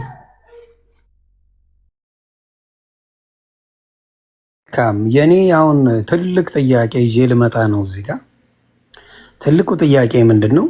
ሌሎችን ማንንም ሳልከተል ማን ነው መላእክት በመላእክትነታቸው እግዚአብሔር መልአክ ናቸው ብዬ ሌሎችንም ብዬ በኢየሱስ ክርስቶስ ብቻ ማዳን፣ በኢየሱስ ክርስቶስ ብቻ ዘላለማዊ ሕይወት እሱን ብቻ በማምለክ አብ ወልድ መንፈስ ቅዱስን በማምለክ በእሱ ተጠምቄ መንግስተ ሰማያትን ልወርስ አልችልም? እስቲ ይህን መልሱልኝ። ስዕሎቹ ጋር ምኖቹ ጋር ምኑም ጋር ሳልገባ ኢየሱስ ክርስቶስን የእግዚአብሔርን ልጅ በማምለክ በሱ መዳን በሱ ብቻ አድርጌ ልገባ ብፈልግ አልችልም? እስቲ አስረዱኝ ይሄን። ነገረ ድነት ሁለት አስፔክት አለው። አንደኛ ቨርቲካል የሆነ አስፔክት አለው። እንግዲህ የኦርቶዶክስ ቴዎሎጂ ከፕሮቴስታንት ቴዎሎጂ የሚለይበት አንዱን ነገር እዚህ ላይ እናንሳ። መዳን ሰዎች ከእግዚአብሔር ጋር ብቻ ያላቸው ጉዳይ አይደለም። ማለት በእግዚአብሔርና በሰው መካከል ብቻ የሚያልቅ ነገር አይደለም። ቅዱስ ጳውሎስ ኤፌሶን ምዕራፍ 2 እና 3 ካነበብከው ክርስቶስ ያዳነን ከምንድን ነው? በእግዚአብሔር ይኸውልህ መዳን አባቶቻችን የቅዱስ ጳውሎስን ትምህርት ሲያብራሩ ምን ይላሉ? 7 መስተጻራራን ነበሩ ብለው የተጣሉ አካላት ነበሩ ብለው ይገልጻሉ። አንዱ ጠብ በሰውና በእግዚአብሔር መካከል ነው። ሌላኛው በሰውና በመላእክት መካከል፣ በሰዎችና በሰዎች መካከል፣ ሕዝብና አሕዛብ ለምሳሌ ተጣልተው ነበር በብሉይ ኪዳን። እስራኤል የሚባል ሕዝብ ነበር፣ አሕዛብ ደግሞ ነበሩ ከእምነት ውጭ የሆኑ። እግዚአብሔር የእስራኤል አምላክ ነበረ። ሌሎቹን አሕዛብ ደግሞ ዝም ብሎ በመግቦት ነበር የሚያኖራቸው። ስለዚህ መዳን ቨርቲካል ብቻ ሳይሆን ሆሪዞንታል አስፔክት አለው። ይህንን ላብራራው። አንተ በክርስቶስ አምነህ ስትድን ወደ ክርስቶስ አካል ነው የምትጨመረው። ወደ ክርስቶስ አካል ነው የምትጨመረው፣ ወደ ቤተ ክርስቲያን ማለት ነው። ብቻህን አይደለም። ከክርስቶስ ጋር ብቻ ያለ ኮሚኒኬሽን አይደለም። ክርስቶስ ህዝብ ነው የፈጠረው። ክርስቶስ ቤተክርስቲያን የምትባል ህብረት ነው የፈጠረው እና ይቺ ህብረት ደግሞ ሳክራመንታል የሆነ በቅዱስ ቁርባን በጥምቀት አንድነት ያላቸው አንድ አይነት ህይወት ፕራክቲስ የሚያደርጉ የሚረዳዱ፣ አንዱ ለአንዱ የሚጸልይ፣ አንዱ ለአንዱ የፍቅርን ስራ የሚሰራ ህብረት ነው እና መዳን it is not about ምንድነው ያንተና የእግዚአብሔር ጉዳይ ብቻ አይደለም። መዳን ከመላእክትም ጋር ከቅዱሳንም ጋር ያለህን ግንኙነት መስተካከልን ይጨምራል። አሁን ምንድነው ይሄ በቴዎሎጂ ትምህርት ዮኒ ምን ይባላል? ኤክሌሲዮሎጂ ይባላል፣ ነገረ ቤተክርስቲያን። እና ነገረ ቤተክርስቲያንን ከነገረ ክርስቶስ መለየት አይቻልም። ማለት ቤተክርስቲያንን እንዲናይ አድርገህ ክርስቶስ ብቻ ከክርስቶስ ጋር ብቻ ነው ግንኙነት ያለኝ ማለት አችልም። ምክንያቱም ክርስቶስ እንደዚህ አይነት መዳን አይደለም የሰራው። ክርስቶስ የሰራት ቤተክርስቲያን አለች። ይህችን ቤተክርስቲያን ደግሞ አካሉ ብሏታል። ይህች ቤተክርስቲያን ደግሞ የመላእክት የቅዱሳን ህብረት ነች እና በዚያ ህብረት ውስጥ መኖር አለብህ። ቤተክርስቲያን ያንን ህብረት የምትገልጽበት መንገድ አላት። ለምሳሌ አንዱ ለአንዱ ጸሎት ማቅረብ፣ አንዱ ለአንዱ መጸለይ፣ የፍቅር ትስስር በወንድ አለ ማለት የመዳን ክርስቶስ ሲያድነን ወደ ህብረት ነው የጨመረን፣ ወደ ቅዱሳን ህብረት ነው የጨመረን። እና አሁን ዮኒ ያንተ ጥያቄ ክርስቶስ አድኖኛል በቃ ከህብረቱ ውጭ ሆኜ ከክርስቶስ ጋር ብቻ ዲል አድርግ ካልክ ከክርስትና ትምህርት ጋር አይሄድም። ለምን? ክርስቶስ ራሱ ወደ የት ነው የጨመረህ? ወደ መላእክት ህብረት ነው የጨመረህ፣ ወደ ቅዱሳን ህብረት ነው የጨመረህ። ከዚያ ህብረት ውስጥ ኮሚኒኬት ማድረግ አለብህ፣ ኢንቮልቭ ማድረግ አለብህ። አብረህ በስርዓተ አምልኮ ውስጥ መሳተፍ አለብህ። አንዱ ለአንዱ በሚጸልየው ጸሎት ውስጥ መሳተፍ አለብህ። የቅዱሳን መታሰቢያ ምናምን በአጠቃላይ ቤተክርስቲያን ውስጥ ያለው ህይወት ያንን ህብረት የሚገልጥ ነው እና ህብረቱ ውስጥ መጨመር አለብህ። ህብረቱ ውስጥ ካልተጨመርክ ግን ምንድነው ከክርስቶስ አካል ውስጥ የተገነጠልክ ነው የምትሆነው ማለት ነው። ስለዚህ ከቅዱሳን ህብረት ውጭ ሆኜ በክርስቶስ በማመን ብቻ ድናለው የሚለው ክርስቶስ ራሱ የሚያድንህ ወደ ቅዱሳን ህብረት ነው፣ ወደ ቅዱሳን ህብረት ነው የሚጨምርህ። ስለዚህ ሙሉ ነው መዳን በቤተ ክርስቲያን ውስጥ መኖር፣ በቅዱሳን ህብረት ውስጥ መኖር ስለሆነ እንደዚህ አይነት መዳን አልሰራም ነው ዮኒ። ክርስቶስ ራሱ ከቅዱሳን ህብረት ውስጥ የማይጨምር፣ ከመላእክት ህብረት የማይጨምር፣ ከቅዱሳን ጋር ኮሚኒኬት እንዳታረግ አንድ አይነት ህብረት እንዳይኖርህ የማያደርግ ልዩ የሆነ በሱና በአንተ መካከል የሚቀር ድነት አልሰራም እንደዛ እና ያ እንደዛ አይሆንም ነው። በተለይ ደግሞ ለብቻ መሆን ጥሩ ያለ መሆኑ ምንድነው?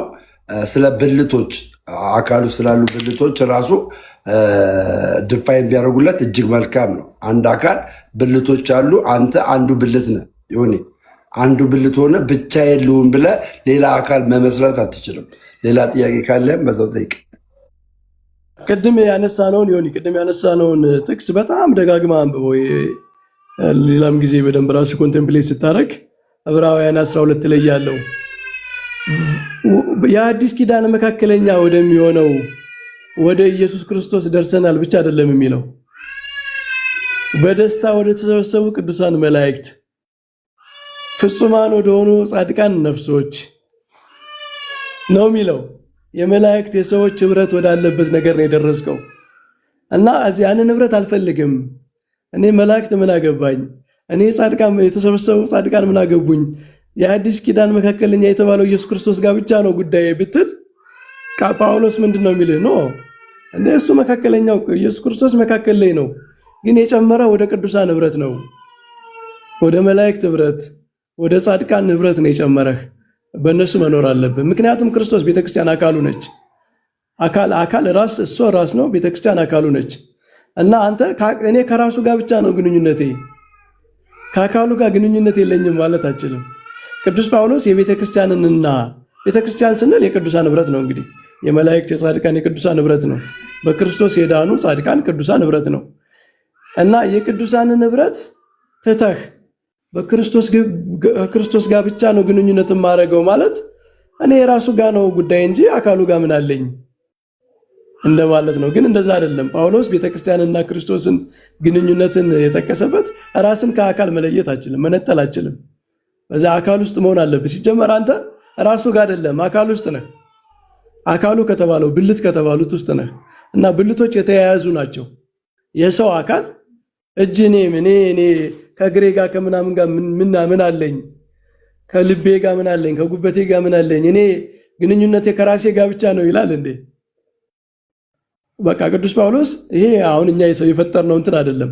ቅዱስ ጳውሎስ የቤተ ክርስቲያንንና የክርስቶስን አንድነት የገለጸበት ክርስቶስ የቤተ ክርስቲያን ራስ ነው፣ ቤተ ክርስቲያን ደግሞ አካሉ ነች፣ ብልቱ ነች ብሎ በጣም በጣም ከፍ ያለ የአንድነት ምሳሌ በሰው አካል መስሎ ነው የተናገረው።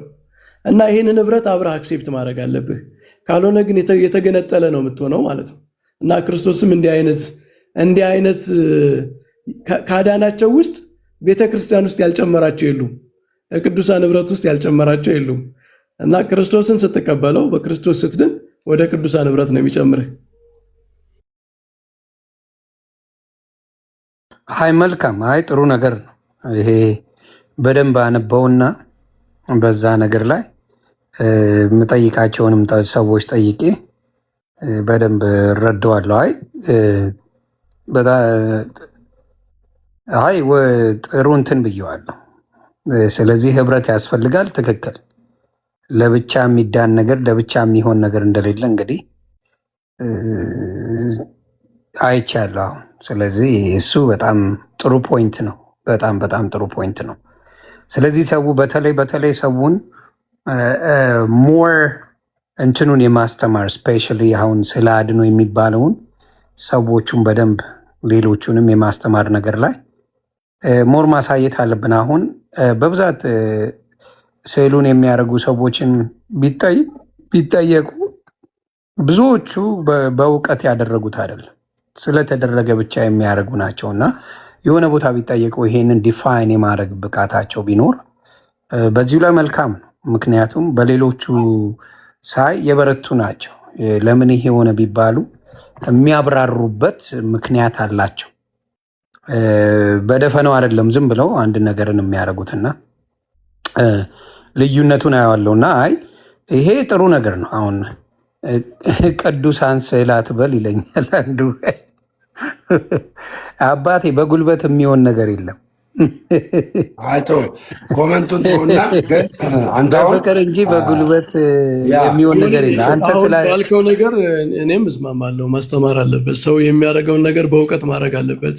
አዎ በእውቀት ካላደረገው ትርጉም የለውም። ቤተክርስቲያን መምህራንም በደንብ ተግተው እያንዳንዱን ነገር ሰው ያውቀው ይችላል ምናምን ብለው ጨለቀ ማለት ማስተማር አለባቸው። እኔ የማይገባኝ ነገር ብዙ ጊዜ ምንድን ነው አሁን በቤተክርስቲያን ደረጃ ወንጌል ሲማር ሌሎቹ ለሚያቀርቡት ጥያቄ ህዝቡ መመለስ የሚችለውን ወንጌል ለማስተማር ለምንድን ነው ያልተቻለው? በጣም ኮንፊውዝ የሚያደርገኝ ነገር ከሌላ ቤት የሚነሱ ጥያቄዎች አሉ። አሁን የታቦት ጥያቄዎች እና የስዕል ጥያቄዎች፣ የምልጃ ጥያቄዎች ናቸው። this is the three major parts።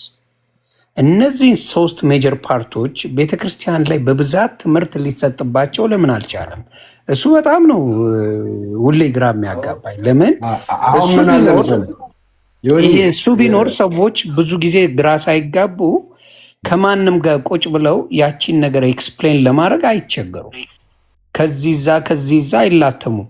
ስለዚህ ሜጀር የሆኑ የምልጃ በክርስቶስ ይታመናል፣ ግን የምልጃ ጥያቄ፣ የስለ አድኖ ጥያቄ፣ የታቦት ጥያቄዎችን በየጊዜው ቤተክርስቲያን እንዲሁም ቲክታክ ላይ የሚያገለግሉ አባቶች በደንብ ቢሰሩበት ሌላውም እኮ ጥያቄው ይቆማል። የሌሎቹ ጥያቄ እኮ ይበርዳል። ሌሎቹ ጋር ሄደው እኮ ጥቅስ ይጽፋሉ። ስድብ ከሚጽፉ ይልቅ ጥቅሱን ይጽፉታል። ይኸው እዚህ ጋር እንደዚህ ነው የሚለው፣ ይሄ ማለት ይህ እንደዚህ ነው ብለው አብራርተው ሞር ከመሸሽ ይልቅ ከመጠላላት ይልቅ እነዛም በርደኑን ይቀንሱታል። እነዚህ ትምህርቶች ባለመኖራቸው ሶስቱ የምልጃ ጥያቄ፣ የስለ አድኖ ጥያቄ እና የታቦት ጥያቄን ሞር ለሰው ቢማሩ ደጋግመው በቃ ይሄ ነገር ማንም ሌላው እየመጣ አታውቁም እያለ በየጊዜው ሊቀጠቅጥ አይችልም። እና እሱ ላይ ፎከስ ተደርጎ ቢሰራ ካየሁት እነዚህ ሶስት ሜጀር ነገሮች በኦርቶዶክስ ቢሰራ ውጤታማ ይሆናል ብዬ አስባለሁ። ህዝቡም ደግሞ በቃ ድንጋጤ ውስጥ አይገባም። ሌላው ላይ ያስተምረው ሲለው የሚያውቀውን ስለሆነ ናኔ ላስተምረው ብሎ ኢቭን ኦርቶዶክሳዊ ወንጌላዊ ሌሎቹን የመስበክ ነገሩ ሌሎቹን የማስተማር ነገር ይጀምራል። ልማር ሳይሆን ማስተማሩን ላይ ይጀምራል። እና እነዚህ ላይ ሞር ፎከስ ቢደረግ መልካም ነው ብዬ አስባለሁ። እና ያ ነው ብዙ ጊዜ ጥያቄ አለው። የምልጃው ጥያቄ፣ የስለ አድኖ ጥያቄ እንዲሁም ደግሞ አሁን ግን የታበጠ ጥያቄ አለ። ዮኒዬ አሁን ግን አንተ ከጠየቀው ጥያቄዎች ውስጥ አንተ የጠየቃቸው ጥያቄዎች እንዲሁም መምህር በረከት የቤተክርስቲያን የሆኑን አስተምሮ ነግረውካል። ይህንን አክሴፕት አድርገሃል። አሁን የነገሩክን ተቀብለሃል። ስለ አድኖ ላይ ለምሳሌ የእንትኑ ጥያቄ ወድጄዋለሁ። ማህበር መኖር አለበት። በአገልግሎት ላይ ለብቻ የምትድነው ነገር የለም። በማህበር መገልገል አለብህ። ተነጥለ የሚመጣ ነገር የለም እና ያ ትክክለኛ ነው። ሌላ አሁን ስለ ስዕል ሲባል እኔ ኤክስፕሌን የማደርገው ያ ስዕል ማስተማሪያ ነው ብዬ ነው የምቀበለው። ማስተማሪያ ነው ስዕል።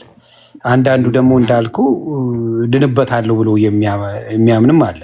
ስፒሪቱ ያድነኛል፣ የስዕሉ ስፒሪት ያድነኛል ብሎ የሚያምናል እና ከምን አንጻር ነው ሲባል አንዳንዶቹ ሲነግሩኝ እንዳልኩ የጳውሎስ ጨርቅም ያድን ነበር የሚሉ ሰዎች አሉ እና እኔም ይሄንን ነገር ከምን አይታችሁ ነው፣ ምኑ ላይ ነው የተፖሰተው ፒክቸሩ ብዬ ስል አንዳንዶቹ አሁን እንዳሉኝ መምህር ስለ ሰይፍ የያዘ መልአክ ከፊቴ ቆሞ ነበር ሰው የሚመስል ብሎ ቃል በቃል ትንቢተ ዳንኤል ላይ ይናገራል።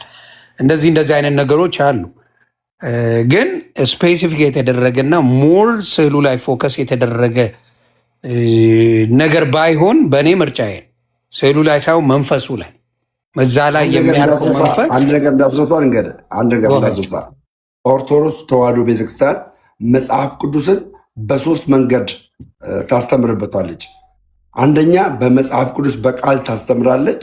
ሁለተኛ በምልክት ታስተምራለች፣ በምልክት። ሶስተኛ በስዕላት ታስተምራለች። ሰምተኛ በስዕላት ታስተምራለች። ቅድም እንግዲህ የኢሳያስን 6 የዳንኤልን 7 አይተ ከሆነ የስዕል መልክ አላቸው። እነዚህን በስዕል መልክ ገልጸ ለህዝቡ ብታደርስ ለህዝቡ ብታደርስ ህዝቡ እንደገና አንደርስታንድ ያደርጋል። ኢቭን ዞ ኢየሱስ ክርስቶስ እንግዲህ አይተ ከሆነ ሉቃስ ወንጌል ምዕራፍ 22 ላይ የጌታ እራት በሚበሉበት ሰዓት ላይ ተቀምጦ የተናገረውን ቃል አይታላ። እሱ ነገር ደግሞ በስዕል ተቀምጦ አይታል። ኢየሱስ የጌታ እራት ሲበሉ ይህ አሁን ምን ይሆንላል? መማሪያ ይሆንላል። ኢየሱስ መሰቀሉን ትመለከትበታለን። ይህ ሁሉ የሚሆነው በምንድን ነው? በስዕል ነው። ስዕል አድኖ የሚለው ነገር ደግሞ ትርጓሜውን ስናመጣው ስዕሉ የሚያድነን መጽሐፍ ቅዱስ የጳውሎስ ጨርቅ እንዳዳነን እንዲሁ የጳውሎስ ጨርቅ ያዳነው የእግዚአብሔር ነገር ስላለበት ነው። ስዕሉ ላይም ስዕሉ በማንነቱ አይደለም የሚያድነን። እኛ ኦርቶዶክሳውያን በአንድ ስዕል አድኖ ወይም ደግሞ ቅዱሳን ስዕላት የሆነ ነገር አክሴፕት ስናደርግ ስዕሉ በማንነቱ ሳይሆን የሚያድነን በእግዚአብሔር መንፈስ ኃይል ነው የሚያድነን። ያለ እግዚአብሔር እርዳታ አያድንም ምንም ስዕል።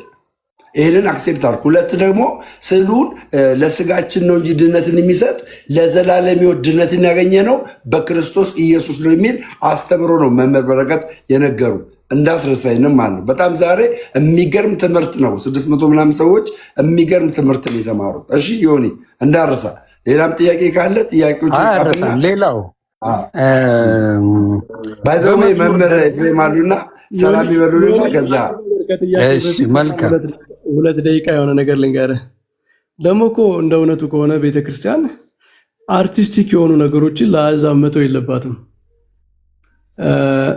we have to claim ይሄ ፓጋን ቴሪቶሪ ውስጥ ያለ ሃይማኖት የሌለው አርትን እየተጠቀመ አርት ምን ያህል ፓወር አለው?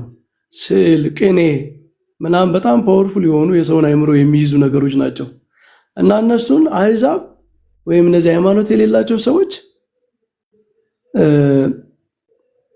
ለራሳቸው ዓላማ ይጠቀሙባቸዋል።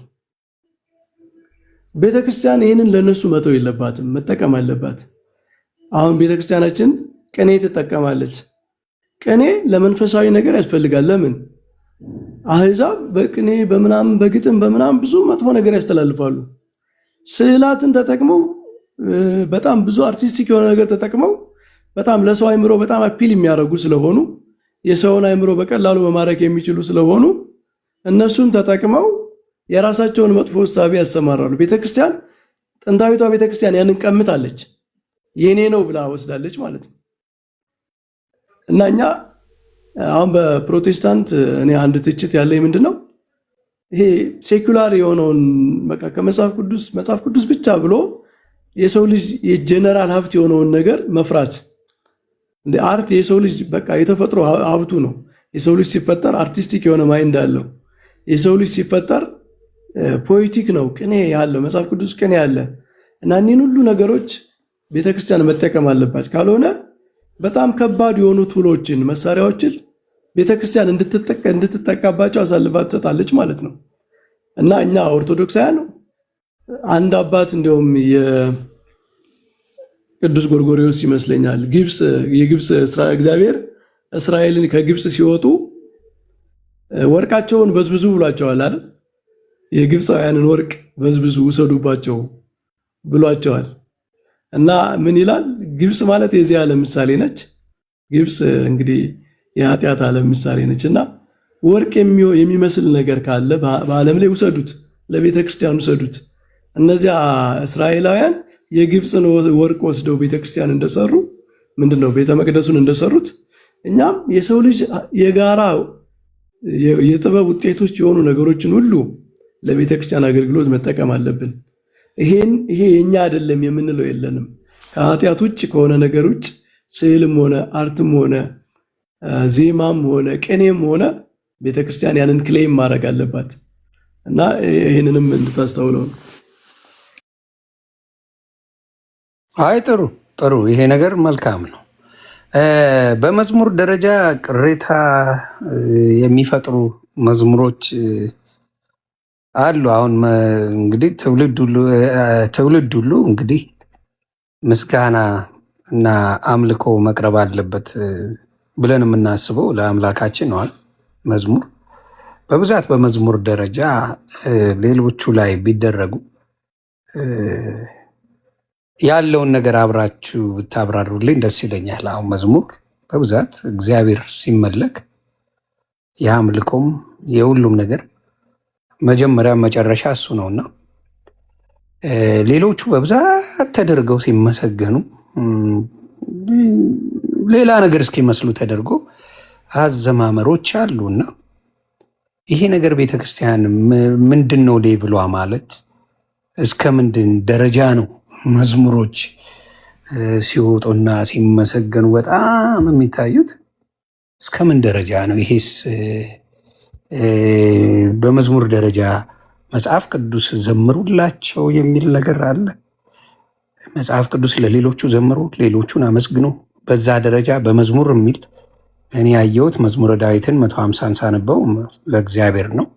ሌሎችም ቦታ ላይ ስናይ እግዚአብሔርን ዮሐንስ ራእይ ምዕራፍ 5ም ስናነብ እግዚአብሔርን ሲያመሰግኑ ነው።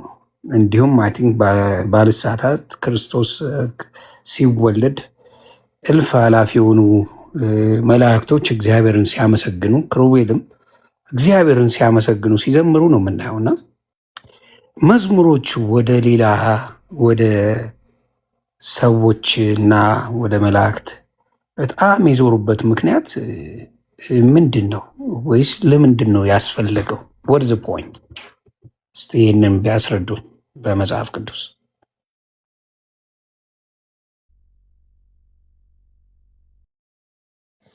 እሺ፣ በመጀመሪያ የመዝሙር መጀመሪያና መጨረሻ እግዚአብሔር ነው ያልከውን እቀበላለሁ ዮኒ። እና ሰዎች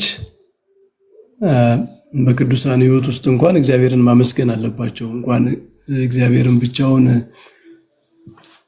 ለእግዚአብሔር ምስጋና ማሳነስ ቀርቶ ቅዱሳን በሚመሰገኑባት መዝሙሮች እንኳን እግዚአብሔር መግባት አለበት። ምክንያቱም ቅዱሳንን የቀደሰ ቅዱሳንን ያከበረ እግዚአብሔር ነው።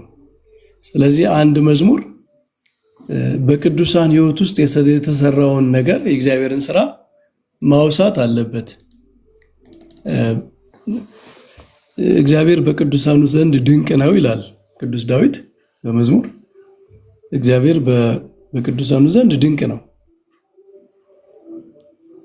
ድንቅ መሆኑን በቅዱሳን ሕይወት ውስጥ ማሳየት አለብን።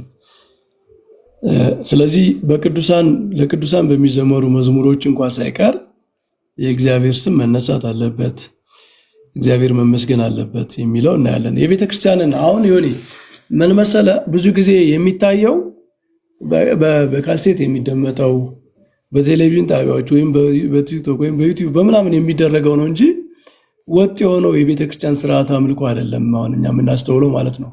የቤተክርስቲያንን ስርዓት አምልኮ እያንዳንዱ ቤተክርስቲያን የሚደረግ ነገር ልንገርህ። ጠዋት ሁል ጊዜ የኪዳን ምስጋና አለ።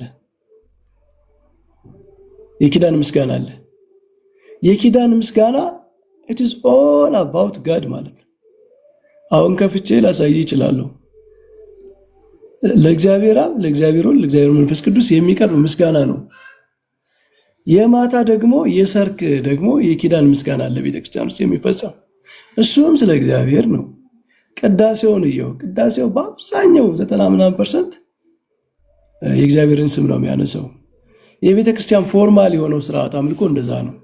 ፎርማል የሆነው ስርዓት አምልኮ ሬጉላር የሆኑ የማይታጎሉ ጸሎቶችን ብታይ መነሻቸውም መድረሻቸውም ለቅዱሳን ምስጋናዎች አይቀርቡም፣ ዝማሬዎች አይቀርቡም ማለት አይደለም። ግን ስትራክቸራቸው ጠዋት እግዚአብሔርን በማመስገን ገና ማህሌት ሲጀመር ራሱ መምህር ኤፍሬም ከኔ የተሻለ ሊናገሩት ይችላሉ። ስቡ ወውዱስ ዘሳረረ ኩሉ ዓለም በአቲ ቃል፣ ዓለምን በአንዲት ቃል የፈጠረ እግዚአብሔር ምስጉን ነው ብለው ነው አፋቸውን የሚከፍቱት። በኋላም መጨረሻም ላይ ማህሌት ሲያልቅ እግዚአብሔር ተመስግኖ ነው የሚያልቀው።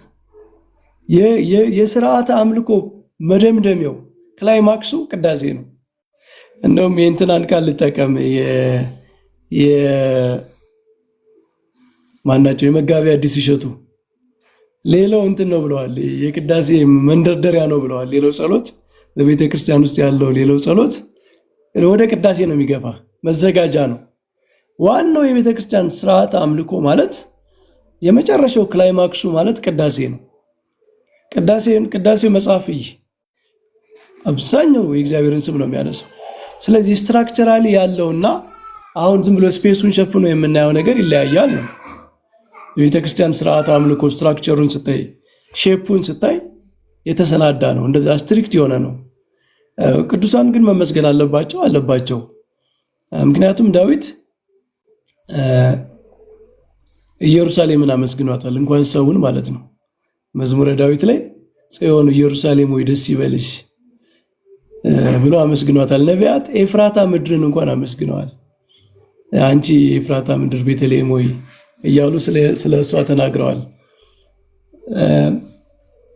ቅዱሳን መመስገን አለባቸው፣ መከበር አለባቸው የሚለው የመጽሐፍ ቅዱስ ትምህርት ነው። አንድ ጥቅስ ላንብብ። የዮሐንስ ወንጌል ምዕራፍ 17 ላይ ሌሎች መምህራንም ይጨምሩበታል። እኔ ብቻ ወንኩ መሰለኝ። ትላልቅ ከኔ የተሻሉ የመጽሐፍ መምህራንም አሉ። ጌታችን የተናገረውን ቃል ነው። አሁን ፕሮቴስታንት ጋር በተለይ የሆነ ሂደ መጠየቅ ያለብን ጥቅስ ነው የምነግርህ። እ